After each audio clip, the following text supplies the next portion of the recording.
Hello എല്ലാവരും new year ആയിട്ട് കുറേ അടിപൊളി പ്ലാൻസ് ഒക്കെ മനസ്സിൽ കരുതിയിട്ടുണ്ടാവും അല്ലേ. ഈ ഒരു വർഷം പലതും അച്ചീവ് ചെയ്യണം, പിന്നെ എന്താ പറയുക, നമുക്ക് ചെയ്യാനാകാത്ത പല സംഗതികളും ചെയ്യണം, പല സ്ഥലത്തും ട്രാവൽ ചെയ്യണം എന്നൊക്കെ എല്ലാവരും മനസ്സിൽ കരുതിയിട്ടുണ്ടാവും.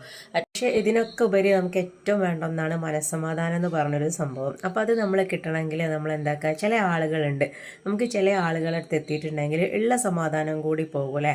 അത് പിന്നെ എന്താ പറയുക, എല്ലാവർക്കും ഉണ്ടാവും അങ്ങനത്തെ ചില ആൾക്കാർ. കാരണം നമ്മൾ നല്ല പോസിറ്റീവ് വൈബായിട്ടിരിക്കും ആ ആളുടെ ചെല്ലൽ, പക്ഷേ ആൾ മൊത്തം നെഗറ്റീവായിരിക്കും. അപ്പോൾ നമുക്കും തോന്നും എന്താ പറയുക, ആൾ പറയുന്നതാണ് ശരി എന്നുള്ള. അപ്പോൾ അത്രയും നമ്മളെ മനസ്സിലുണ്ടായ പോസിറ്റീവ് പിന്നെ വൈബ്സൊക്കെ എങ്ങോട്ടോ പോയ പോലാണ് കേട്ടോ ഉണ്ടാവല്.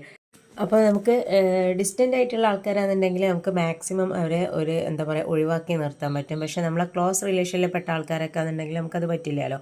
അപ്പോൾ എന്താക്കുക, നമ്മൾ അവർ പറയുന്ന കാര്യങ്ങൾ നമ്മൾ എന്താക്കുക, അവരെ ജസ്റ്റ് അവരെ മുന്നിൽ ഒന്ന് കേൾക്കുന്ന ഭാവത്തിൽ നിന്നിട്ട് ഈ ചെവിയിലൂടെ വിട്ട് ഈ ചെവിയിലൂടെ ഒഴിവാക്കാന്ന് പറയുന്ന ഒരു പഴഞ്ചൊല്ലില്ലേ, അത് സ്വീകരിക്കുന്നതാണ് ഏറ്റവും നല്ലത്. കാരണം നമ്മൾ ഇവരുടെ അടുത്ത് പോയിട്ടുണ്ടെങ്കിൽ ഈ ഒരു നെഗറ്റീവ് കാര്യങ്ങൾ കേട്ടിട്ടുണ്ടെങ്കിൽ നമുക്ക് അവർ പറയുന്ന ആ നെഗറ്റീവ് പറയുന്ന വ്യക്തികളോട് നമുക്ക് സ്വാഭാവികമായിട്ട് മനസ്സിൽ ചെറിയൊരു ദേഷ്യമൊക്കെ വരാനൊരു ചാൻസ് ഉണ്ട്.